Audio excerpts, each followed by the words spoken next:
সম্মানিত উপস্থিতি ভাই এবং বন্ধুগণ, আমি আপনাদের সামনে যে হাদিস পাঠ করেছিলাম যে আবু হুরায়রা রাদিয়াল্লাহু তাআলা আনহু তিনি বলছেন, আকসারুয যিকরি হাযিহিল লাজ্জাতি ইয়ানিল মাউতা। আবু হুরায়রা রাদিয়াল্লাহু তাআলা আনহু বিশ্ববিখ্যাত সাহাবী নবী মুহাম্মদুর রাসূলুল্লাহ সাল্লাল্লাহু আলাইহি সাল্লাম তিনি বলছেন যে তোমরা জীবনের স্বাদ নষ্টকারী, দুনিয়ার আনন্দ উপভোগ নষ্টকারী, হরণকারী, দুনিয়ার যতগুলো আয়েশ আরাম মৌজ মাস্তিকে নষ্টকারী বিষয়ের প্রতি বেশি বেশি স্মরণ করো, তার জিকির করো, তাকে নিয়ে আলোচনা করো, তাকে নিয়ে ভাবো, তাকে নিয়ে কল্পনা করো, অর্থাৎ মরার আগেও কবরে রেখে নিজেকে নিয়ে কল্পনা করো। সেটা হচ্ছে কি? ইয়ানিল মাউতা, অর্থাৎ মৃত্যুকে নিয়ে। মৃত্যু এমনই একটা জিনিস দুনিয়ার সমস্ত স্বাদকে নষ্ট করে দেয়। আপনি রঙিন চোখে পৃথিবী সাজাচ্ছেন, রঙিনভাবে এই দুনিয়ার আয়েশ আরামকে সাজাচ্ছেন, গুছাচ্ছেন, বাড়ি গাড়ি জমি জায়গা আরও কিছু আপনি ডেভেলপ করার চিন্তায় রয়েছেন। একটু শুধু ঘুমানোর সাথে সাথে চোখ দুটো বন্ধ করে এখানে বসে আছেন, এই অবস্থায় শুধু একবার কল্পনা করুন যে বাই চান্স যদি আমার এই মুহূর্তে মালাকুল মউত চলে আসে। গ্যারেন্টি আছে, ঘোষ দিয়ে রেখেছি, সময়সীমা জানি, ভ্যালিডিটি কখন জানি না। যদি এই মুহূর্তেই চলে আসে, আমার দেহ থেকে আত্মাখানা বের করে নিয়ে চলে যায়, আমার মৃত্যু ঘটে যায়, লোকে কেউ ভালো বলবে, কেউ খারাপ বলবে, কেউ বলবে লোকটা খুব ভালো, কেউ বলবে খুব খারাপ, কিন্তু আমি ভালো না খারাপ এটা আমি জানি। আমার দুই ঘাড়ে যে ফেরেশতা মণ্ডলী ছিলেন কিরামান কাতিবিন, সম্মানিত ফেরেশতাগণ, দুইজন আসলে নয়, এরা পালাক্রমে বদল হয়। এবং আমার আমল নামা আমার রব কি জানে না আমি কেমন ছিলাম।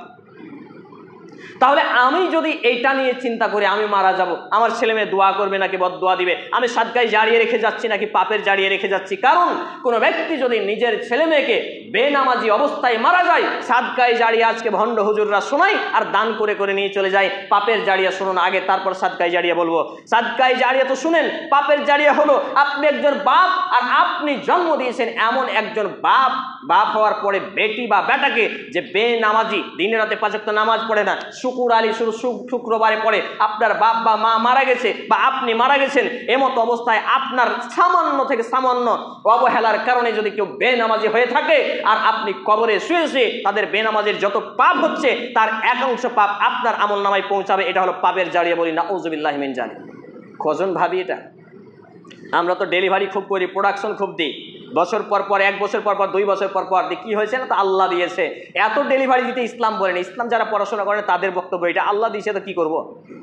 আপনাকে প্রোডাকশন এত ঘন ঘন দিতে আল্লাহ রাসূল বলেননি, মেডিকেল সায়েন্সও বলে না। পড়াশোনা না করলে কি আর হবে?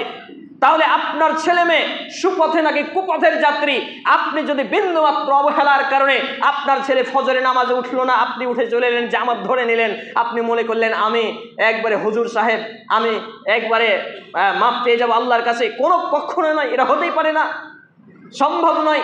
বরঞ্চ আপনি হয়ে গেলেন দাইয়ুস। আর দাইয়ুস আল্লাযী ইকুররিফিল আহলিল খাবায়েস, যে তার পরিবারকে বেদিন বানায়, বেহায়া বানায়, নির্লজ্জ বানায়, পাপিষ্ঠ বানায়, যার অবহেলার কারণে ঘটে, এই ব্যক্তি হচ্ছে দাইয়ুস। সেই ব্যক্তি জান্নাতে যাবে না, লা ইয়াদখুলুনাল জান্নাহ, সে ব্যক্তি জান্নাতে যাবে না। জান্নাতে তো যাবে না, জান্নাতের সেন্ট সুগন্ধ পাওয়া যায় প্রায় 670 বছরের দূরত্ব পথ থেকে, অথচ এই ব্যক্তি জান্নাতের সুঘ্রাণ পর্যন্ত পাবে না, বলি না আউযুবিল্লাহি মিন জালিক। সম্মানিত উপস্থিতি ভাই এবং বন্ধুগণ, এই চিন্তায় রাতকে রাত ঘুম হয় না, ছেলে মেয়েকে কিভাবে রেখে যাব, মরার পরে ভালো থাকবে নাকি খারাপ থাকবে, এই চিন্তা।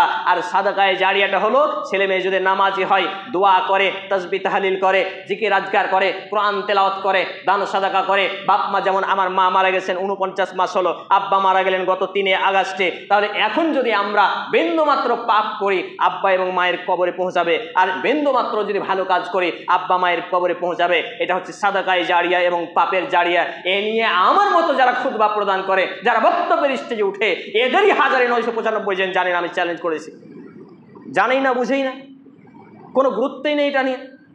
সম্মানিত উপস্থিতি ভাই এবং বন্ধুগণ,